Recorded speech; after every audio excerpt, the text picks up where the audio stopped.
Meet the liberation mechanics. That's what this Wednesday episode is going to be about going forward. And as we get more organized in our own systems, as the Entrepreneur Experience Campus is launching out into the world, this particular day, which is Wednesday of the podcast, the broadcast, whatever you want to call this gurus and sages thing, will be discussions with liberation mechanics that are part of our group. And what I'm going to attempt to do is not explain the difference between a liberation mechanic and an opinion projector, but allow you entry into our world so you can make a decision about where you want to be. And I think there's really a clear choice today. And then there's a transition period. So the liberation mechanic is someone who is being themselves. And the liberation mechanic is someone with confidence, clarity, and certainty around who they are, why they're here, what it's all about for them.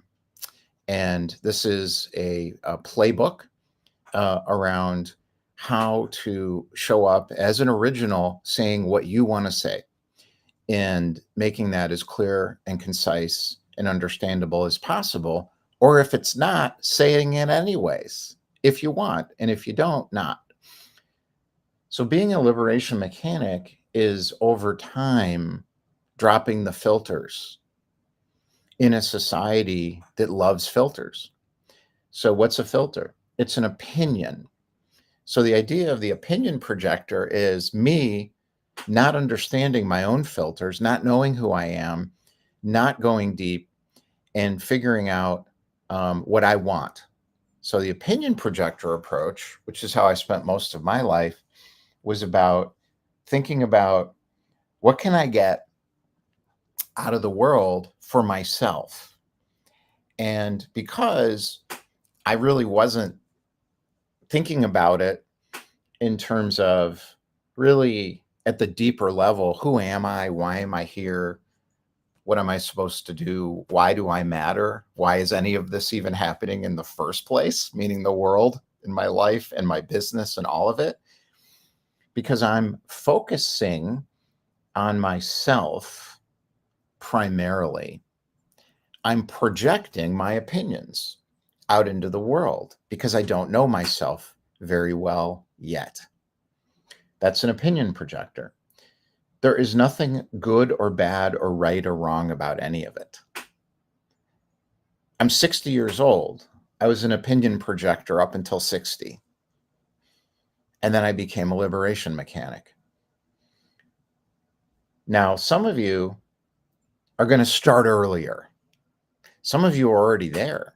Some of you have been liberation mechanics your whole life because it's always been an interconnected knowing where you've always said, I'm following the beat of my own drummer and I'm not listening to anybody else's opinion. I don't care how many opinions you project on me. Maybe you're like this.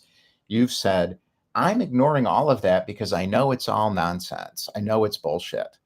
So I don't care how many opinions are projected on me by all the celebrities, all the gurus, all the successful, how to improve yourself people, all these books, all this stuff that's going to tell me how to live, how to think, what to do. You already know it's bullshit. So you're free. You're liberated from that. Now, I was not like that because I was focused on what do I need to get for myself.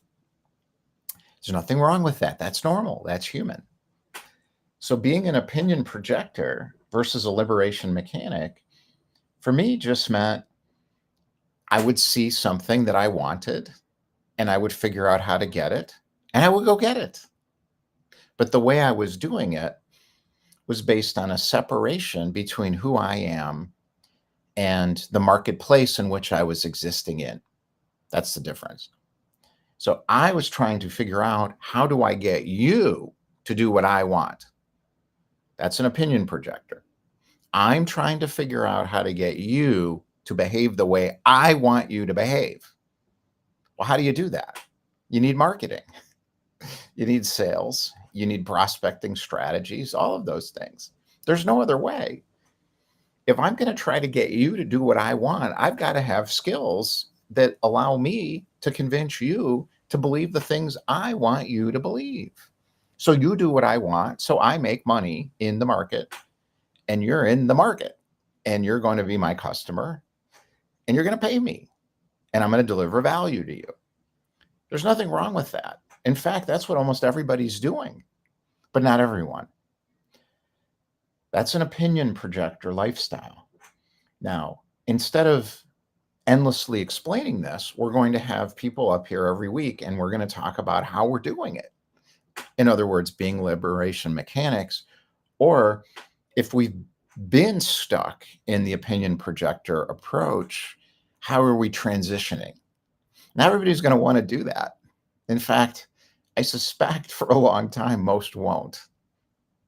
It's easier in a lot of ways. In others, it's harder. And I can only talk about my own story. And when people project their opinions on me about how to win success and thrive, I ignore them. I listen, though. So I'm listening to what they're saying because I'm hearing what they really mean. Because what they're doing is they're telling me who they are. They are projecting their opinion out into the public forum, telling me who they really are. And it's the social media influencers, the digital funnel marketers, the how to improve gurus project these opinions about how to win, succeed, and thrive onto the huddled masses yearning to be free. There will be consequences. Their intent is only part of it. There is an impact. There is an impact. And the impact is, it is absolutely impossible, based on law, for me to copy someone else's life and find freedom, satisfaction, happiness, and get results. It is certainly possible for me to take your approaches, do what you did to chase after the thing you're teaching me I can go chase after, and maybe get it or maybe not. But I know from my own experience doing this most of my life that when I get it, I don't want it anymore.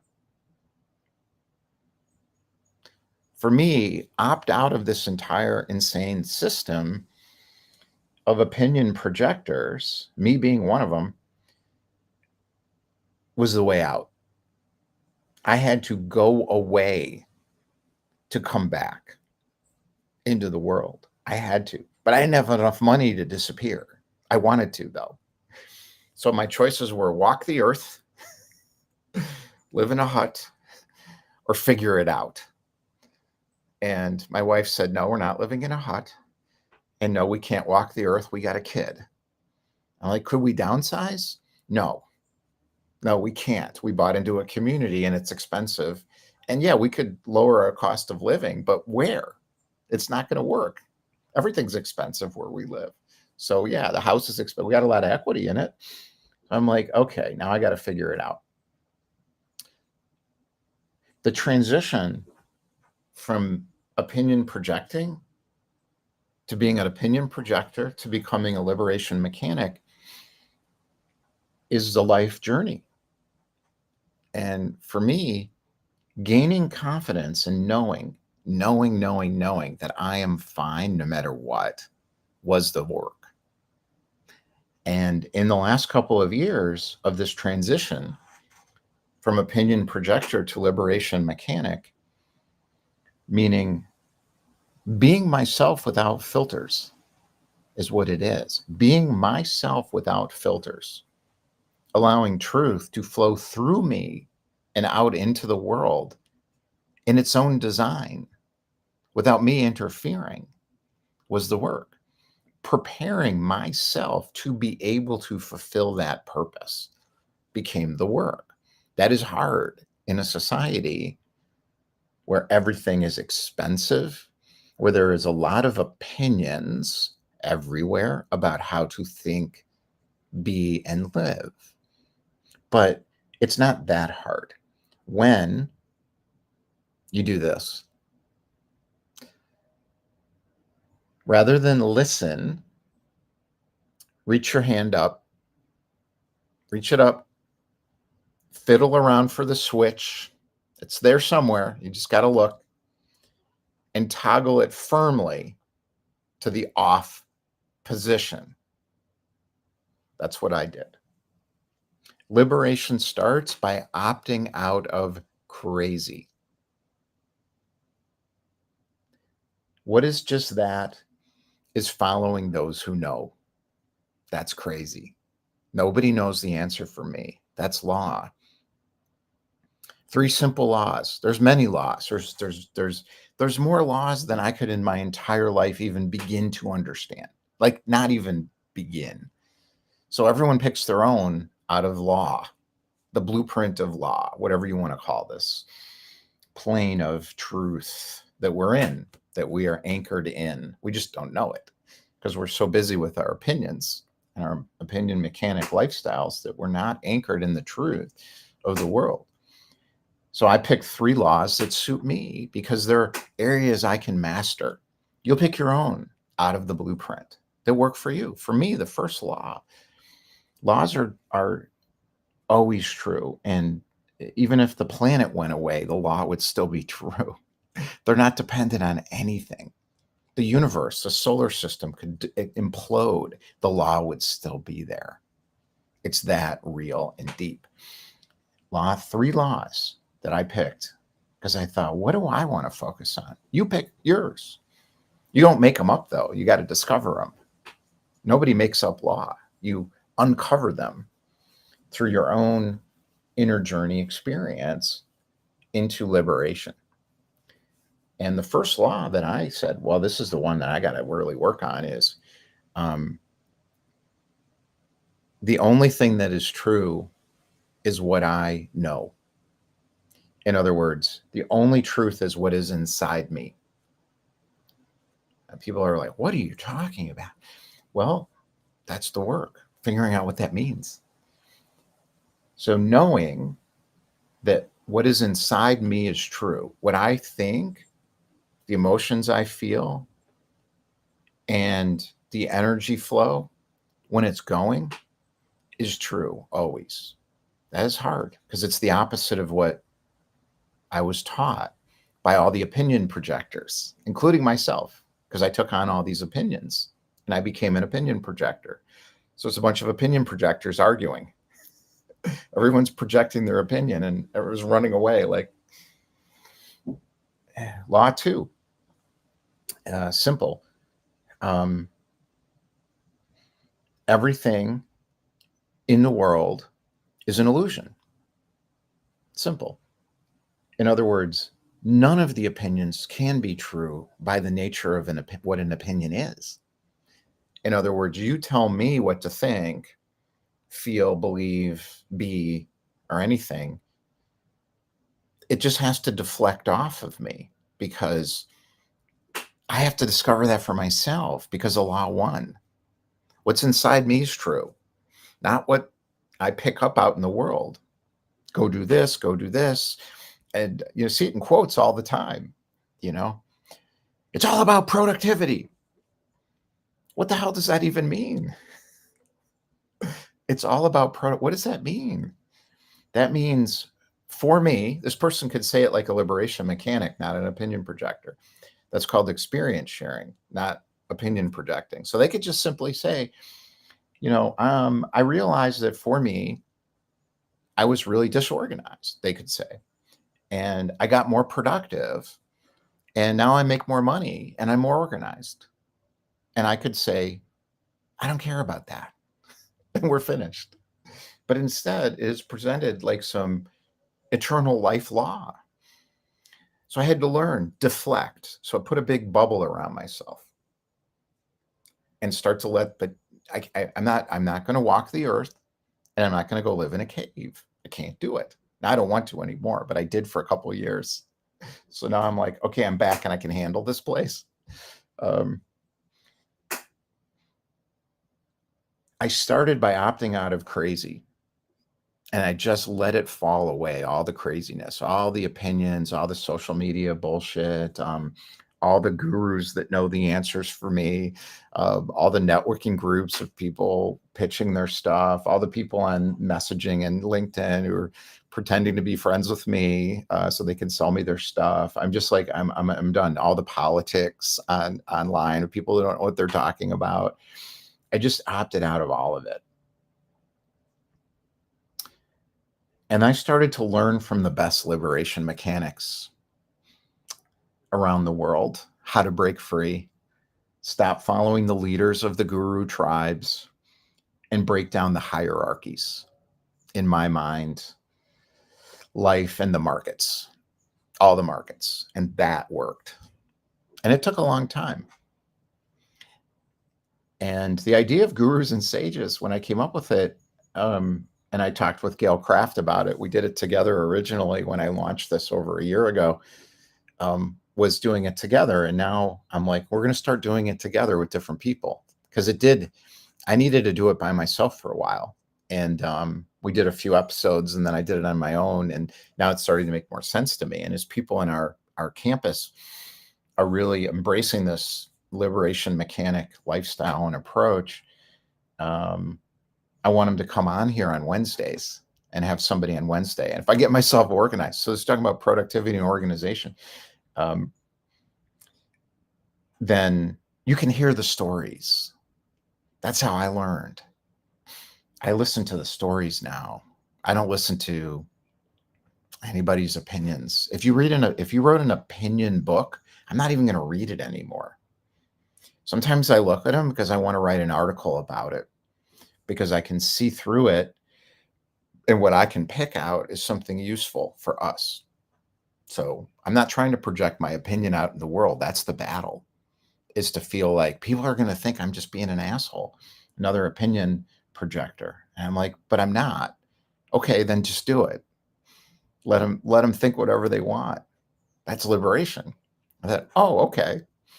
And we talked about that in our meetings this morning, and the Invincibility Dojo that Brian Muker ran, which was like unbelievable, bringing together two formally separate practices: hypnosis, the hypnosis practices, what he was talking about, and vibrational energetic tuning and energy healing together.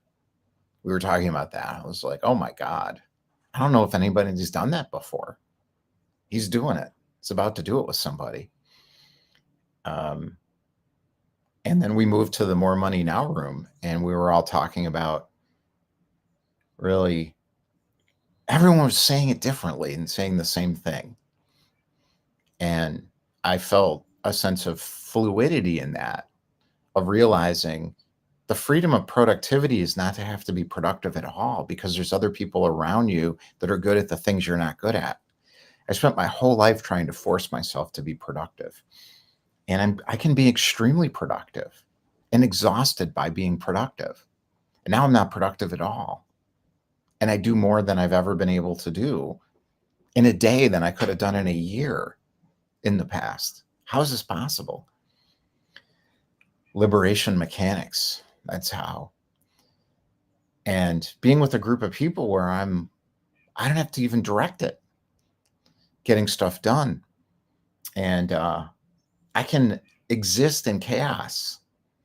I've never been able to do that before. As the entrepreneur, as the one with the vision, that vision consumes me. It must happen last week. And you need to get going faster. So let's get productive. I don't have to do that anymore. I don't have to live like that anymore. It's such a relief. So as I look at what we're finishing, knowing I can't plug in the last mile, because that's not what I do. I don't plug in the last mile, meaning make sure the tech works, make sure the website's understandable, make sure things are not broken, make sure that things are understandable for everyone. I'm getting better at that, because I'm not concerned with whether other people understand. What I'm concerned is, do I feel connected to what I'm saying? If I feel connected to what I'm saying, I'm done. I don't have to market. I don't have to figure out how to say it so you get it. All I have to do is say what I want to say. That's liberation mechanics. It's a relief. I can't even express what a relief it is to know what's in my vision and my imagination for so much of my life is real and is happening, because it's not a future that's coming. It's a reality that exists now. And that's what we were talking about in the More Money Now meeting.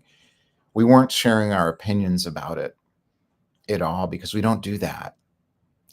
And I'll explain this too. There's 5 values. These are not laws. Values are my own beliefs. That it's different than principles and laws. Values are subjective. I've decided these are my values for this community because they serve the whole in the community. And there's 5 of them. They could change. Values can change. Laws, principles can't change. It's got nothing to do with me. It's just how it works. So I'm looking at these 5 values and I'm thinking, this is really important. And sometimes it's hard because the language is key. So the 5 values, the first value is everyone is responsible for themselves.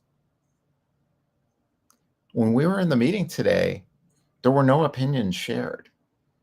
It was, I noticed, I experienced, I know, I care about.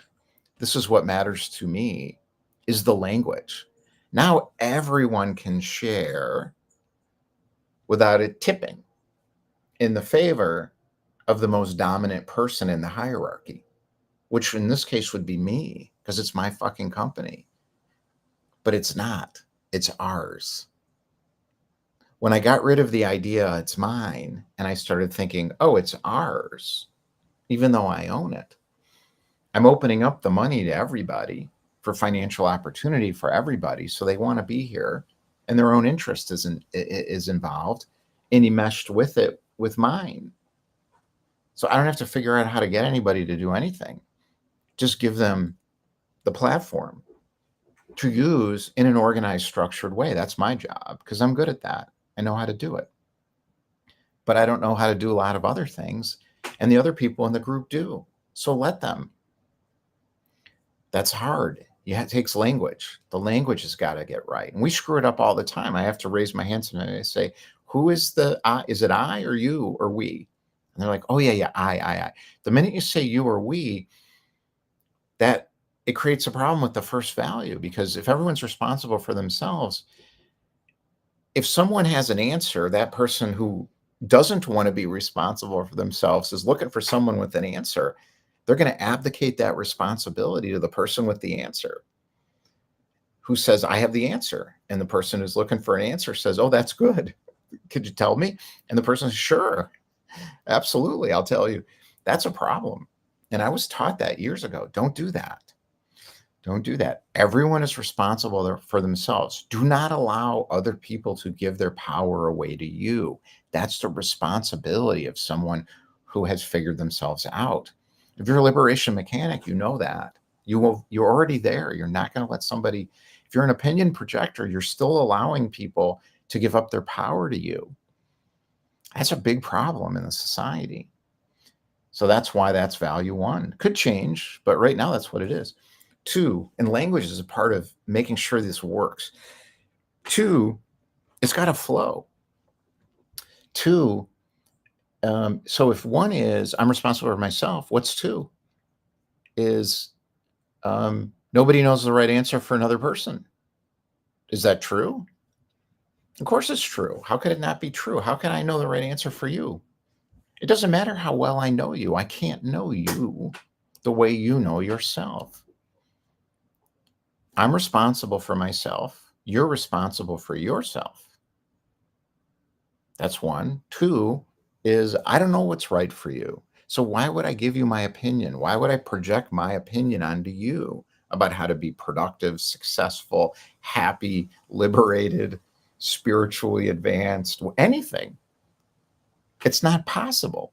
I don't know all of the intertwined, complex, karmic, patterns you're embedded in, or your unconscious traumas from your generational history, or your subconscious burdens that were created in the womb or within your family structure from elementary to middle school into high school into adult. How could I possibly understand all that? It's not possible.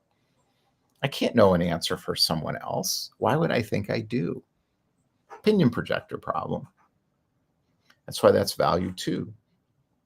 Value 3, marketing in the community on campus, or in our community on Discord, or our campus on Welo, clutters up communications.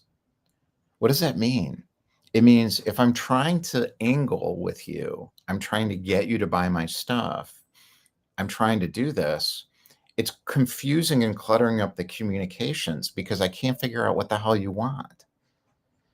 So if you're here because you want to get clients and you feel, oh, I don't have clients, I need clients, I need clients, I need clients, and you're running around doing all that, I can't connect with you as a human being because you're creating a separation and a distraction and confusion. And it's obvious, it's easy to see. So the way to police it is just to say it. It's like, just be yourself. You'll get money. Don't worry. You'll make plenty of money. But you don't have to market you go market yourself somewhere else. You can do that. Without permission. Oh, I forgot. This is the key. Without permission. Marketing without permission clutters up communications. Yeah, that's right.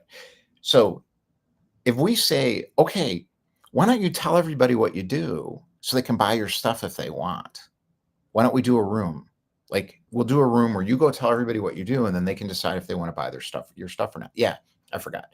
That works because now everyone's clear. Oh, that's what's going on here. It's not a hidden agenda. That's what I was trying to explain. Yeah. So marketing clutters up marketing without permission clutters up communications. That's what it is. That's really important. Marketing without permission clutters up communications because I don't know what your agenda is. If you have permission and you say, hey, I want to tell everybody what I do, I'm like, good. Now everybody knows.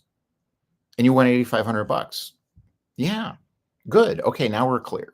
Now let's tell us. And then we'll help you figure out how to do that better too, because that's part of what we do. 4, I'm going to forget these. I got to look them up. Sales. Here's the sales problem. All right, I got to find these. Here it is, group values. Oh no, it didn't get put in. Okay, here it is. Yeah, number 1, everybody is responsible for themselves. 2, nobody is the answer for another person. 3, pushing answers creates guru follower relate. Yeah, I got these wrong, but it's okay. So marketing to members without permission hurts the group. Yeah, explain that. Now, the other one is pushing answers creates guru follower relationships. That's what it is. So if I'm in a dynamic with somebody on our campus, or they're in a dynamic with someone else, and they're pushing an answer because they think they know the answer for the other person, what happens is it creates hierarchies. Those are called cliques. So we'll form little cliques within our campus, and we don't want to do that. And the way to get around that is no, everybody's responsible for themselves and nobody has the answer for another person. How did the cliques form? It's when someone starts pushing, and this happened. That's why I know, because this individual is doing this, and I had to talk to him about it, and he didn't like it. So he left. Pushing answers creates guru follower relationships in the broader community. That's a problem. 4, marketing to members without permission hurts the group. So I explained that. 5, spam clutters up communication. That's sales and prospecting. So what I've seen in a lot of these digital communities in particular is a massive amount of spam, because people are reaching out to everybody else because they see that person could be a customer for them. So they're chasing after people in the group because they're there to get clients. That's the only reason they're even doing it, being in those digital communities or networking groups. So they're running around looking for clients. So they're spamming everybody with all their communications. because their communications aren't real or heartfelt or thoughtful or liberation mechanic oriented. We're not going to change this overnight. So I'm like, well, how do we deal with this in our group? And the idea was simple. It was spam clutters up communication. So if you want to get clients, if you're here to get clients, you'll get clients. But if you need to spam people by creating ways of getting clients or angles or agendas or elevator messages and the kinds of things people teach that don't work, really. I've been doing it my whole life. I mean, you get money doing it, but you're not going to become a liberation mechanic doing it. You're going to be stuck in the opinion projector lifestyle for the rest of your life doing that kind of stuff. At least, I don't know what'll happen to you. That's the point. See, now I'm sounding like an opinion projector. What I found for myself was that when I spam people, meaning unwanted communication because I want to get something from them, it clutters up the communication between me and them. I create a separation between my heart and their heart, my thought and their thought, and my energy and their energy coming together in a shared desire. And, we got plenty of that. And my aim is to create something new. Now,